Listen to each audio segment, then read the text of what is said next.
and my esteemed jury, all the teachers who help the students to be prepared, and my valued friends. Social Sciences High School would like to thank you all for your participation. I am Doğa and I will be your moderator today. Okay, with all sincere feelings, we hope that this event, which we organized for the first time, but we hope to continue, will be accomplished.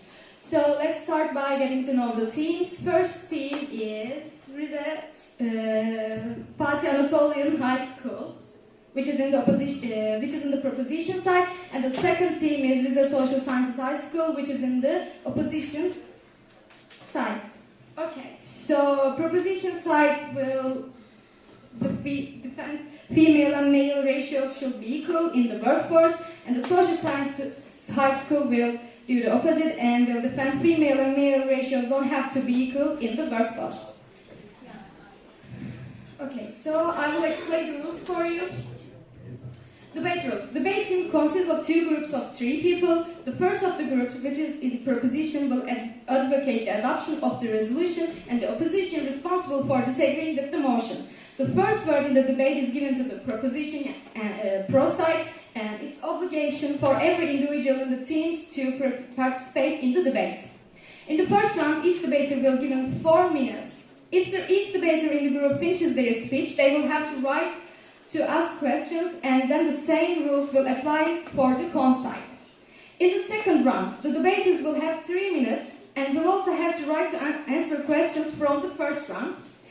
And in the third round, summary closing speeches will be made and the debate will be completed. The moderator will ring a bell when there is 30 seconds remaining for speakers to summarize their speech like this. And when their time is completely over, moderator will warn them with the final bell. It's important that speeches be completed within the specified time. No additional time will be given. During the debate, pre-prepared digital materials can be presented via smartboard, but there will be no internet access. Debaters are also prohibited from using their mobile phones. So that's it. Do you guys have any questions to me? You can ask right now. Okay, so we will start with first speeches. I will give you 4 minutes, and we will start with the proposition side if they are ready. Okay, whenever you are ready, you can start. And please use your microphones more closely for clear understanding. You can use this microphone? Yes. If you are in smart board, you should use microphone over there for, again, clear understanding for all of us.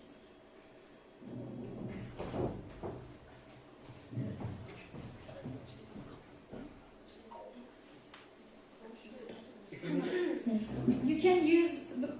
Will you present your presentation from here or there? You will present it there. Okay, so you can use the microphone over there.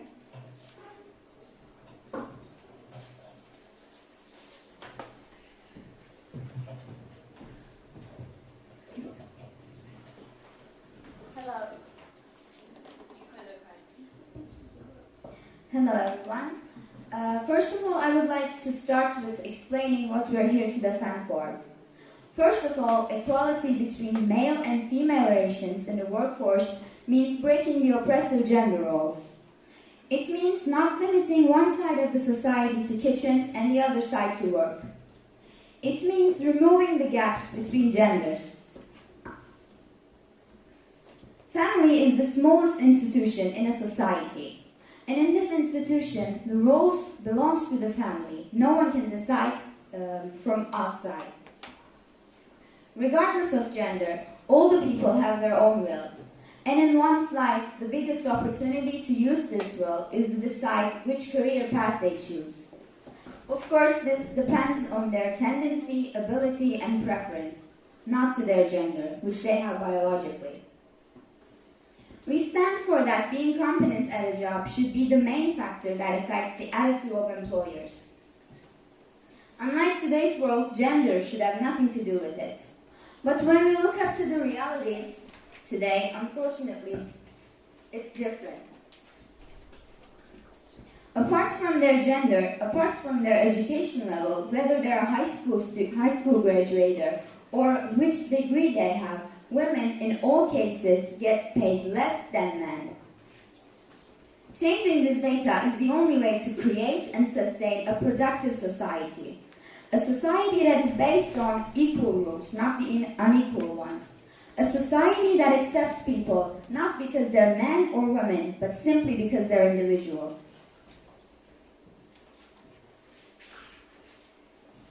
As I said before, everyone should be free to choose whether they work or which sector they work on. As a complement to this, possibilities and salaries given by the government should be equal, given by the government or the private sector companies. Especially even today, when we look up for the statistics about female and male salaries, we can still see the difference.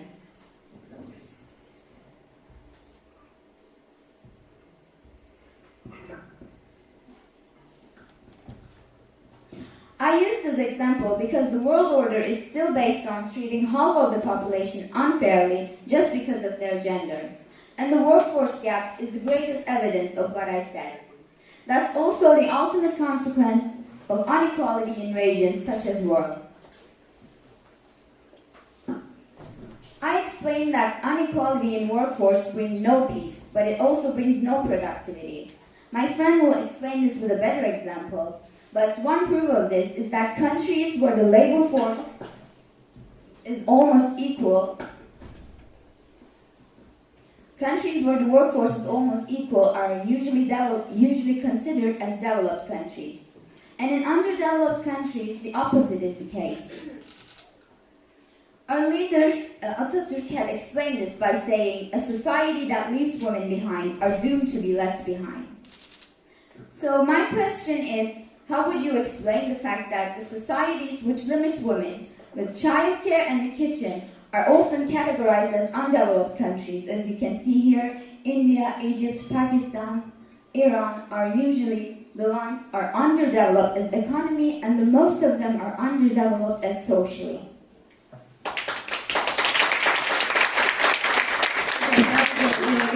Thank you, and you use your time wisely. Thanks a lot for that too. And now we will continue with the second debater, if the debater is ready.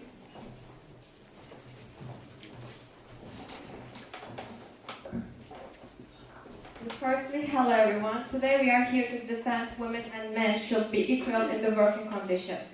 Freedom between men and women has not achieved for centuries, even now, even in Europe, the cradle of the civilization.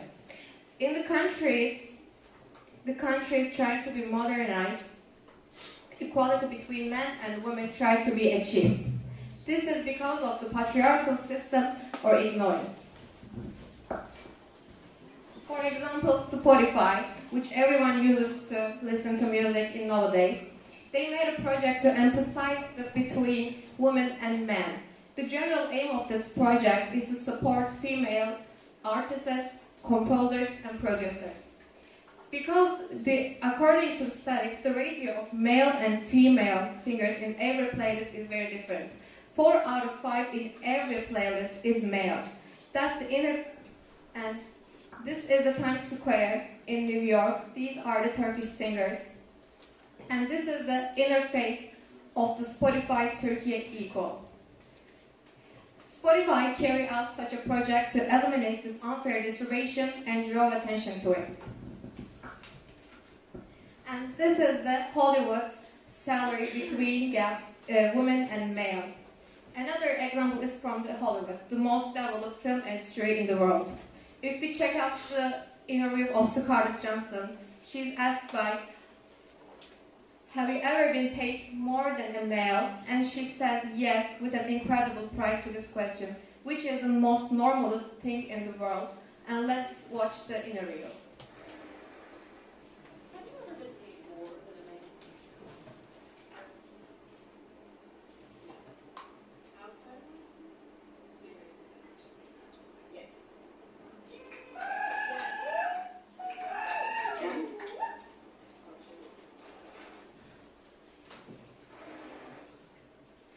It wouldn't be right to give examples from only in Europe and America. We can give examples from the world. If you check out the countries which are undeveloped, these are the Iran, Iraq, or India, and this is the picture of a support complex where no women are allowed. And this is the majority of working women are heads or households. They receive 20% of men's wage for equal work. And on the other hand, if we check out the developed countries, which are Sweden, Norway, and Denmark, and the European continent, Germany and France, in every year, many women migrate to such countries to work under better conditions. And this is the gender wage gap and the glass ceiling remain. This is the women employment rate, and this is the gender wage gap, which is the equal. And this is the woman in senior management, which is also the equal. And thank you for listening. Do you have any questions to the other two? For now, no. Okay, thank you. Thank you for using your time wisely again. And we will continue with this third debater. You have 4 minutes. You may start.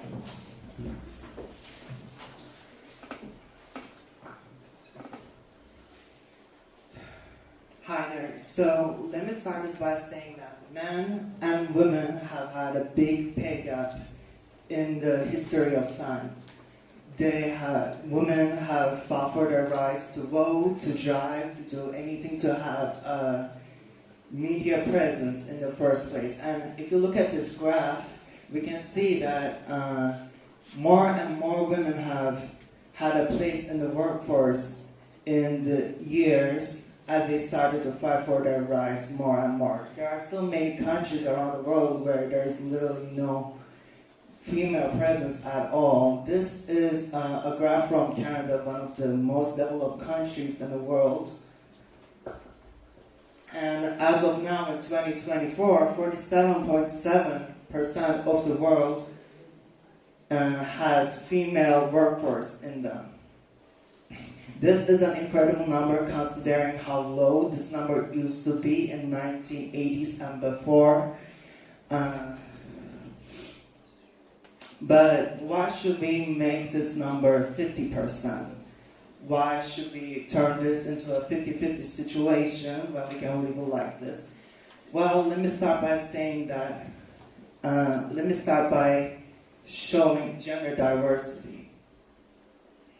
Why should we have gender diversity in the workplace? What does gender diversity give our company, our country, what does it bring us? A study by McKinsey and Company found that companies in the top quartile for gender diversity are 21% more likely to have an above average profitability compared to companies in the bottom quartile. They are also more likely to have a team that is better at making decisions and solving problems. But what about gender balance teams? Firstly, companies don't aim for an equal ratio just because they just want to have the same amount of gender in the both sides. They want to have more voices. Gender balance teams are better at making contributions to their teams, to their company, to their country, because they have more experience, more different experiences, different perspectives, different skills that they can bring to their team. So why should we risk the future of our companies just because we want one gender more than the other? We want to hire one gender more than the other.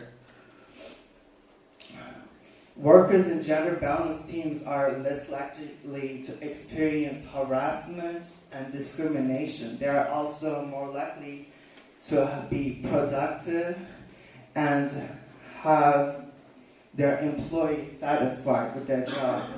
So when you have a gender balanced team, you have a happy team that's great at teamwork and productivity with a financial bonus.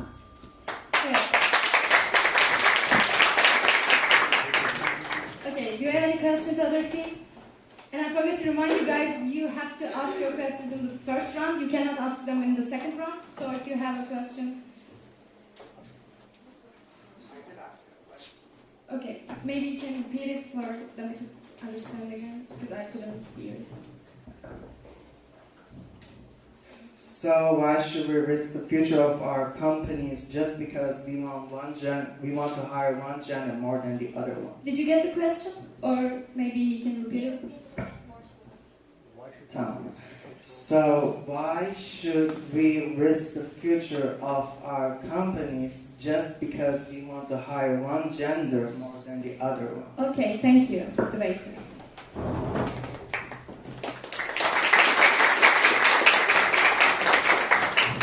Okay, now we will continue with the opposition side to defend themselves. Female and male ratios don't have to be equal in the workforce. And we will start with the first debater.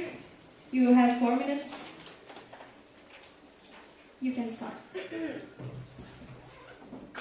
Before starting, I want to make some things clear to prevent any further misconceptions or misunderstandings about my argument.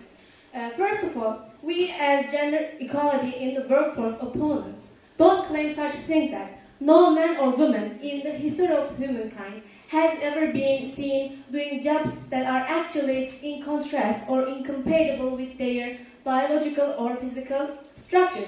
No, we do already accept that we saw such instances in the past and we are still witnessing such individuals among us even today. But the point to pay great attention is the fact that when I'll be making my arguments, I'll be talking on the behalf of millions, not individuals or exceptions that are out there in our society.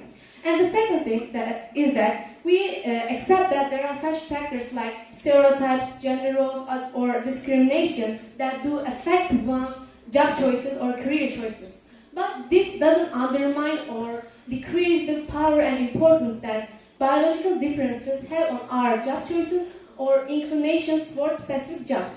Now, to empirically prove my statements, I'm going to talk about a study that was jointly conducted by US and UK university researchers, in which they analyzed the career choices of students from all over the world. And at the end of the experiment, it showed that men had a profound interest for things-oriented jobs, jobs that involve extensive work with machinery, as in computer engineering or other jobs that you can see here, men preferring more than female, like vehicle technicians, carpenters, electricians, and the list just goes on.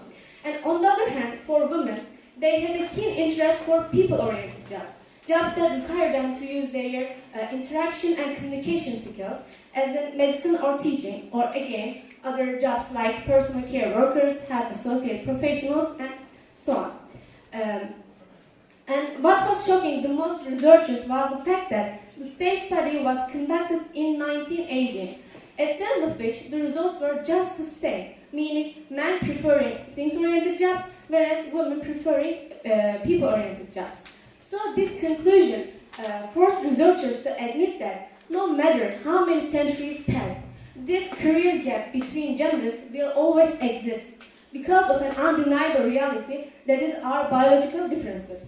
But you might still think that, like, where can be sure that the reason they chose to work at those jobs was because of their innate nature or biological dispositionings. I can prove this to you through another study that was done in Iceland, which is, as you can see, one of the most equal countries in the world. And not just in workplace-wise, but as a whole country general. And it showed that the more equality rates increase, the more people actually feel free to work sex-type jobs, jobs that have a clear division as men's jobs or women's jobs. Because it's concluded that no matter how equal the conditions are, people are subject to choose to work at jobs that they are naturally and intrinsically drawn to.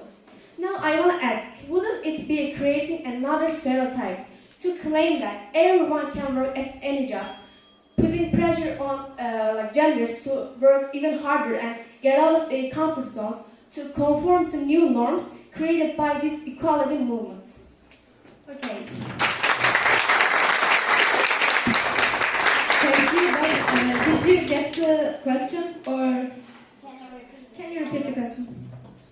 I said that wouldn't it be creating another stereotype to claim that everyone can work at every job and putting pressure on genders to work even harder and harder to get out of their comfort zones, to conform or to be competed suitable for other new norm created by this equality movement. Okay. Do you want her to repeat or maybe just one more time? Okay. If you're okay, I'm okay too. Okay. So we will continue with the second debater.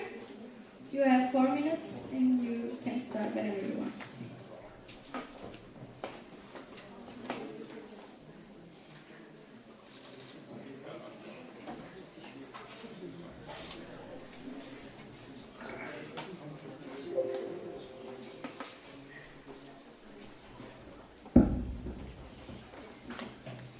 Okay, so before I start, I want to say all these data are from Turkish Statistical Institute, and my speech is about which gender prefers which job by their biological and physical differences.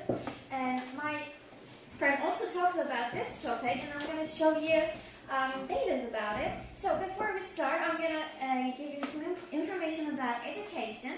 Then we'll get detailed information about it later. You can see in labor force, majority of them are men, and in unemployment part, we can see majority of them are women.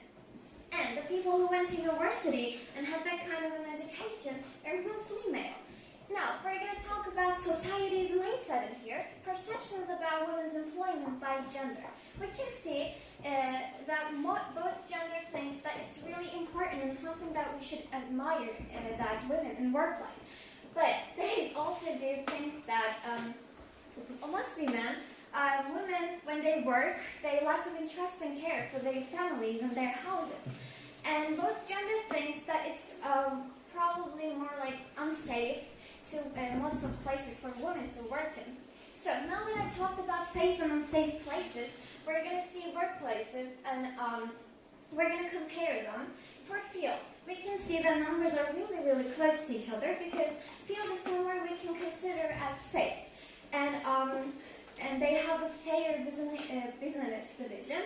And it affects the choices that genders make. And for mobile and irregular places, we can see in 2021 there were only 78 female workers. The decrease of the numbers are really, really big. So we cannot just ignore this. And now we're going to see some job types. I'm going to give you examples. For police officers in 2021, the majority of them, for 91.5%, they're male. And when it comes to mining carrying, in 2021 there were only 8 female workers. For construction, the number is 84. It's really low when we compare these two. But for staff working for newspaper and magazines, we can see the numbers are really, really close to each other, which is actually exciting. Because we don't see it that often. So if we have to compare these two cases, we can say police officers, this job is something we should consider as dangerous, unsafe. It has a bad working hours. And for a female, if they want to get up to the point of an average male police officer, they have to overwork themselves. So people mostly don't tend to do that. But when it comes to this place, we can say that it's safe. It has a good working hours. And for females, they can also take care of their child and house with having a career. So they don't have to overwork themselves. And this is our point. This is the choices that people make.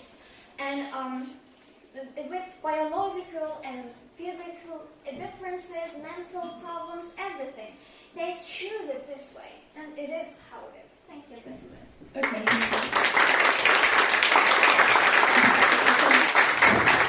Do you have any questions, other kids? Okay, so I want you guys to be careful with your microphones and maybe more closely, and if it is open or not, it's important for us to understand and for the jury.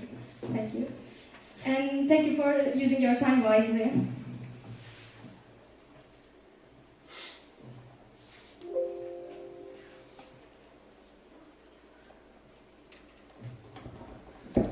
You may start. Alright, today I'll be talking about the education side of this argument. And before we start, I just want to ask you a hypothetical question. It's just a hypothetical question, you don't need to answer it. My question is that if you had something that you really cared about, something that you value, would you give it to someone who could take care of it, who had enough qualification of education, who can save it and preserve it, or would you just give it to someone who hasn't had enough education? Now, supporting my arguments, I'll be showing you some data. As you can see, formal education completed by sex. In high school and equivalent, it's 27% one, while female gets 18% age. As you can see, there's a major difference even in high school categories. Now, higher education is 21.9 in male and 18.7 in female. This is also a difference in higher education. You may have heard it as university or college. It is, again, one of the most basic steps of the education. Now, share of persons who are science, technology, engineering, and mathematics graduates at tertiary level. Now, we're not living in a seminal age, right? These topics are the topics that will bring us so far, that will improve us, that will help us make our lives more safely. As you can see, male gets 65.6%, while female gets 34.4%. This data, it has a major difference between of them, and you cannot ignore this data. And even if it is just in one industry, difference is a difference. Now, proportion of persons among tertiary education, teachers or professors by sex, supporting this data. This conclusion, it just shows it all, because male gets 54.2%, while female gets 45.8%. As you can see, the less education one side gets, the less placement they get on the industry, on the workplace. Now, male labor force indicators by age group. As you can see, again, not in labor force. It's 9,000 to 21,000. This is also a difference caused by all of these data, because if someone hasn't had enough education, you cannot expect them to be in a workplace. Now, I don't want to just show you the difference between male and female. Male is higher. Now, let's look at some industries that female gets high ratio. Employment by age group, sex, and sector. Male gets 60% in service, while female gets 72%. This is also a difference caused by all of these data. And I also want to mention something that I think you first debater used the term, first debater used the term that they aren't paid enough. I want to, it's again a hypothetical question, you don't need to answer it. I just want you to think about this. Of course, they will be paid different, because you cannot expect a female with 34% to 65% to be paid equal. And again, you refer to Canada. It might be close to equal in the all workplaces, but even one industry is, even if one industry is different, difference is a difference, and you cannot ignore these data's role in those data. And lastly, I want to say that you again stated something about Spotify. It's again a hypothetical question. Isn't it unfair to give privilege to one gender just because of their genders? This is unfair, and we don't want to live in an unfair world. These are the things. Okay, thank you. Do you have any questions to the other team? And I want to remind you guys that you cannot ask questions in the second part of the debate. Okay. And thank you for using your time wisely and fully again. And now we will continue with the second part of our debate. Okay, now you each have 3 minutes. And you can answer the questions in this part. Okay, we will start with the first debater, if the debater is ready.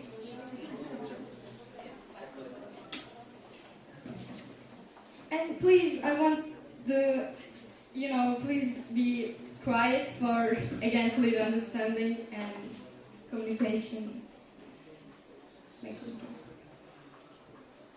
You talked about physical work and physical differences that male and female have. I want to say that with improved technology, talking about these huge workforce is meaningless. Both genders with the improved technology, are able to do whatever they want to do. And we also have so many female soldiers who fight for their country. We have so many engineers. And you, by saying that they are weak or comparing these two, are saying that all women are weaker than men, is to underestimate them. And you talked about family. You said that women stay at home and they feel safe to their child, for their child. I want to say that raising children or interesting with their house is not only belongs to one gender. In fact, according to a study, a child's confidence and most of the child's qualifications are depends on the father. Hiring someone, one of the parents stay at home. There are so many solutions for the child and the house, and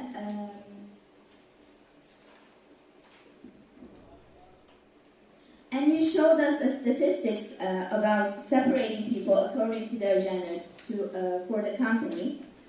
And these are the graphics separating people according to something they have biologically and not to their skills while they're working in a company. And you said, talked about discrimination.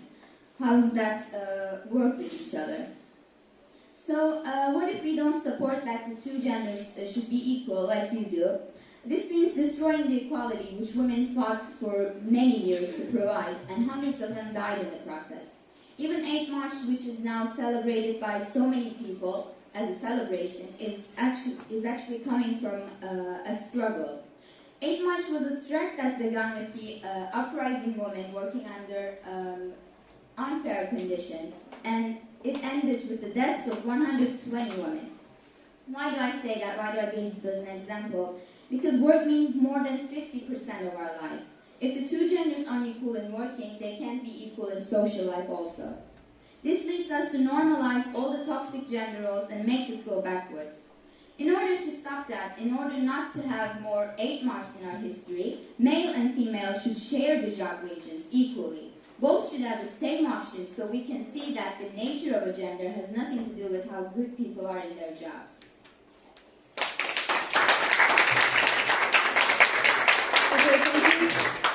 And thank you for using your time wisely. And now we will continue with the second debater. You have 3 minutes. Okay. If you look at the companies with the high number of female workers, these companies are the best ones in their field. As I said before, these are best in their field, so we can example for them like the brand of SOA2 or the Pantry or these countries or I don't know, Migros. These countries have the most women workers in their field. If we don't have to go on the companies. We can examples them for about the countries. If we check out the countries where in politics where the women number is higher, we can say Denmark or New Zealand. These countries are also the happiest countries in the world. And if you check out the in less women workers, these countries are, we can say India or Qatar, or these countries are developed, but these countries are not developed in the equality.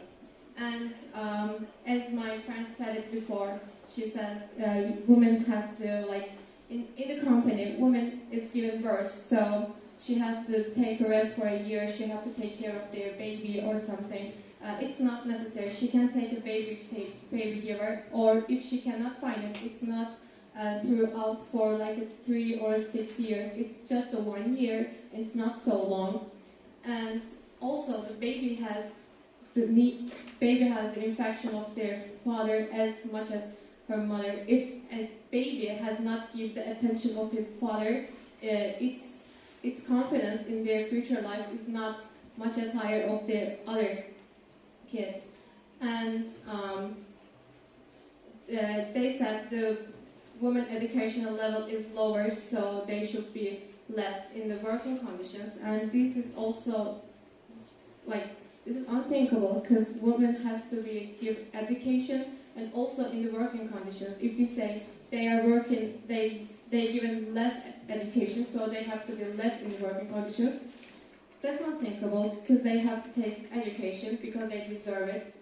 And it's not, the Spotify topic is, it's not given privilege because in every 4 out of 5 singers on every list are men. So the Spotify wants to give them equality, not privilege, to make them an equal world. And thank you for listening to me.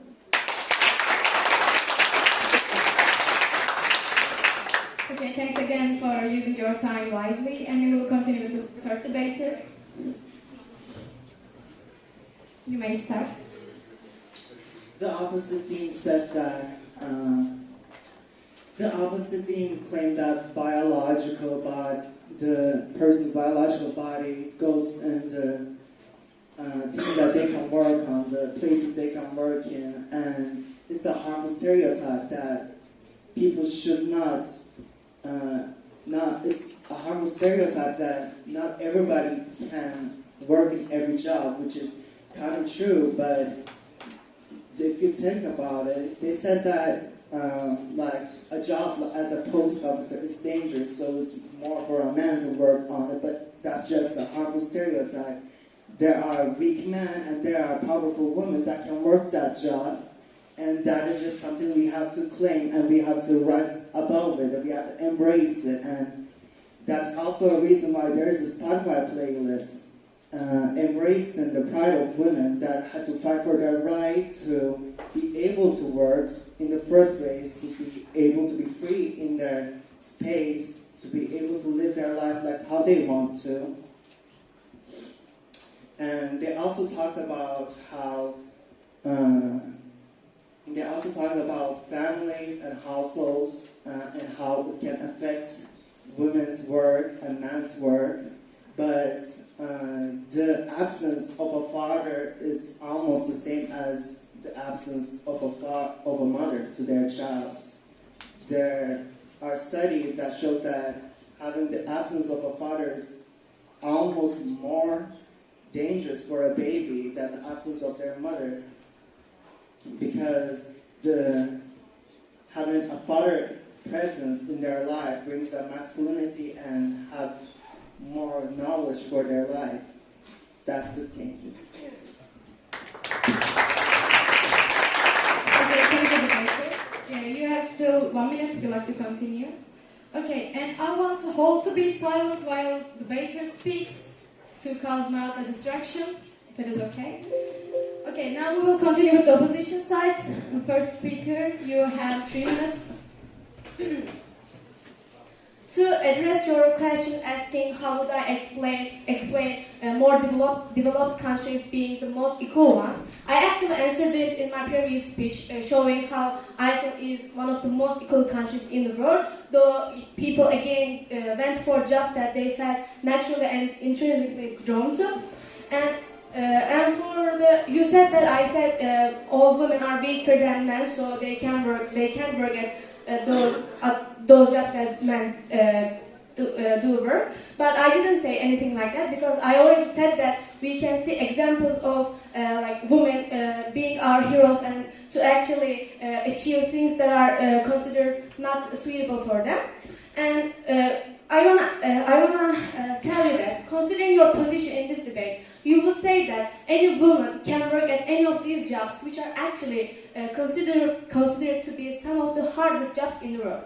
Because you said that with higher and ever-developing technology, now the hard work needed for any of these jobs can be lifted off them. So now women can also take part in them. But according to International Labour Organization, 170,000 agricultural workers, majority of whom are women, are killed every day. And this is despite of the fact that they use high technology machines, tractors, and such top-notch technologies. If you don't trust me, I put the links to the end of my presentation. You can check it yourself. And if you say that with special trainings or other facilities, they can get as strong as men and get as qualified as men, we can talk about that because we live in a world where, as you can see, poverty rates are really high. And again, here in these pictures, you can see women working under harsh conditions, having to take care of their families, and even unable to get their basic human rights, which is drinkable clean water. So can you imagine them actually afford to go to facilities or gyms or other special training courses to get as qualified as men, to work at those risky jobs I showed just now, and be able to not risk their lives? It is unthinkable, and that's it. Thank you. Thank you, using your time wisely, and we will continue with the second debater to defend herself.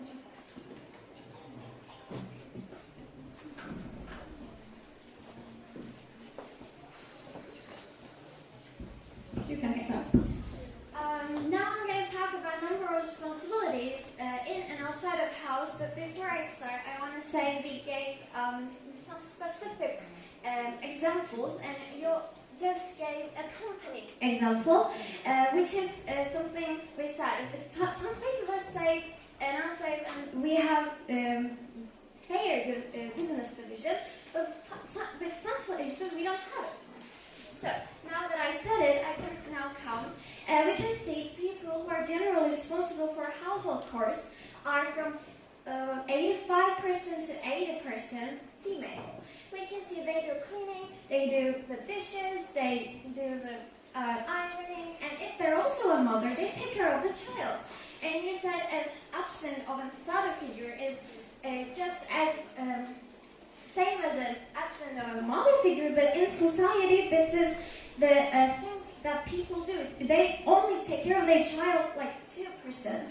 So, we cannot accept these women to have the same amount of responsibility out of their houses and to be successful in their career, right? And I know you're going to tell me that this is something that society made. Yes, it is. But we cannot change the society just in one night. And it's harder to change the society than changing the system itself. So now we might have to talk about men. Think about a construction worker who went away from days for weeks and months. And they work both physically and mentally so hard and comes back to their houses really exhausted. And can you really accept them to do the cleaning and dishes? No, you cannot. Because it's unfair to want them to have that kind of a responsibility in-house. So, our point is that we cannot and should not give the same amount of responsibility in-house to that man and outside the house to that woman. This is our point. Because equality is not the solution in here. It's just makes an unfair situation and scenario. This is it. Thank you. Okay, thank you. You still have 1 minute if you like to continue. Okay, that's all right. And we will continue with the third debater. And it will be the last speech.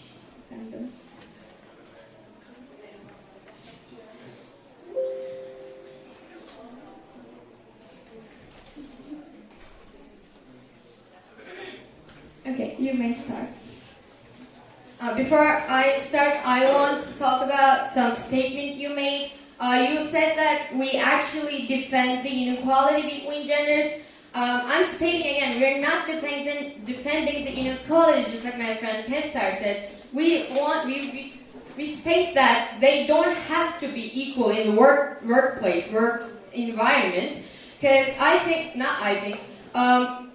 it must be harder for a woman to just deal all of these pressures that you should be equal. You cannot want some gender to do something if they don't want to do that thing. Just putting pressures on women's shoulders in terms of industries are more pressuring, and I think it will decrease our knowledge, and it's not good for society's well-being. Now, we made some research, we made a survey, I want to underline it. We made this, and we asked our friends in schools, it's 100% fair, we did not make any manipulation on this. Do you think that men and women were born under equal conditions? As you can see, the answer is clearly no. And I want to state my opinions again. These data are important because that's how people act in their lives. That's how people want to act. Now let's take a look at the other question. Do you think men and women can work at any job at any ratio? The answer is clearly no, because as you can see, they don't have to be. They don't want. If they don't want to, you cannot force any gender on working any industry. Again, there's another question that, do you think that gender affects the jobs people do their jobs? As you can see, it's yes, because there's a certain difference between industries, and these differences also, they are related with genders.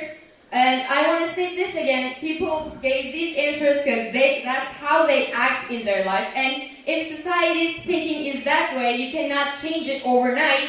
And instead of changing the society, I think changing the workplace is much more easier than it. Now, do you think that any gender can do any job? It's clearly a no again. And now, this is the deadly part. Do you think there are jobs that women can do better than men? The answer is yes, and the opposite again, the answer is yes against male to females. And this is it. This is my speech. Thank you. And thank you. Thank you for using your time wisely. Now we will continue with the third part of our debate, and it will be the part that you have to summarize all of your speech. You have to choose one of you to speak up for everyone. So, okay.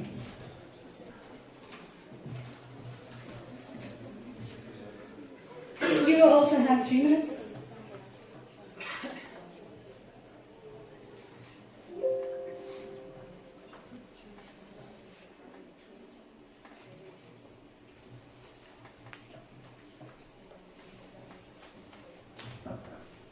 So, as the final, if we have to do a summary, I want to say it first, it's not a privilege, it's a human right to be equal.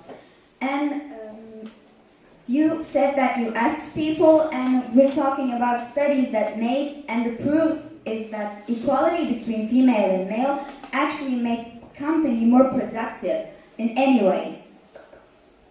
Firstly, it's necessary to sustain the productive society. Peace in society also comes with it.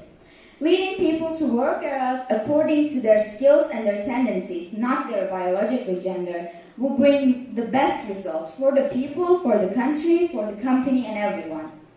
When the equality is provided, roles in the house will also be distributed equally. So this will bring a happy family life because the responsibilities are not only on one person's shoulders.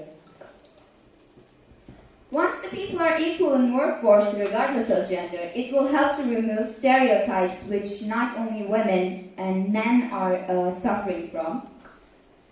And also studies show that when the gender equality is present in a work environment, performance is more improved. As Görkem said, companies with more gender diversity is actually more likely to experience above average profitability.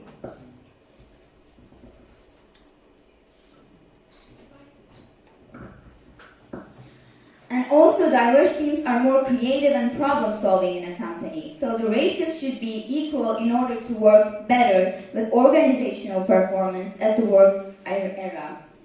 As you can see in the statistics, the more barriers are reduced, the more female and male gets equal, the growth gets higher significantly in rates. So the more they're equal, the more the profit company gets. Studies also show that closing up gender pay gaps also helps the country to save money. Equal education and jobs also significantly reduce poverty rates. It increases in efficiency, productivity, and innovation. So, it goes as a circle: family, company, country, and the world. Besides its social benefits, equality between two genders in workforce has great importance in economic life. So it's not only the right thing to do, but it's also linked to countries' overall economic performance. So, shortly, it's essential to make the world better and a balanced place to live in. Thank you for, again, using your time wisely. And we will continue with the opposition side to speak up. Okay. You have 3 minutes. Okay, now, we brought up all of these scientific data before, so I will not bring up those again. I just want to summarize all of the things we have said so far. We made it actually in 3 parts. My friend Kessler said there are some biological differences between them, and I want to state this again. She saw some data from Iceland, one of the most developed countries that you gave an example for. If you make one gender to feel more pressured about being equal, that is not equality, and it just makes more psychological pressure on one side. And my friend Rana, she talked about responsibilities at home, and we are stating this again. If one side has more part in society, you cannot change that overnight, and you have to be pragmatic, you have to be utilitaristic if we are talking in terms of society, because we have to live in a more simple and good way. So instead of, again, changing all of those, we should change our ways to think in the workplace. And I talked about education, and we showed, all of us showed all of the data, scientific, proven by science data. As you can remember, all of the data shows that women get less education than men, and this makes this inequivalent data. And all of the data you showed you, the payment difference, they were all caused by the data I brought up here, because they get less education, they get less qualified education, and as a result, they get less payment, they get different ratios in different countries. And also, I want to state that giving only at the developed countries is not a healthy way to look at this debate, because there isn't only good civilizations, only not best civilizations in the world. We are, for example, not living in a really developed country. So if you are just stating this in one country, in Canada, it's nearly safe, but what about the industries in Canada? I couldn't see any data about this. For summarizing again and again, I want to say that we clearly state that women and men should be equal in the terms of law and etc. But in the workplace, if it is more pragmatistic, we should take a look at the biological differences, at the responsibility differences, and the educational differences between male and female. Thank you for listening to me. That's a really good debate, and this topic really interests me too, so I was really excited, and thanks for 2 teams for their courages. That was good. Thank you both.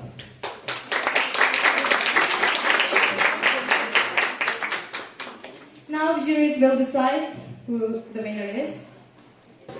Okay, so the winner is Social Sciences High School.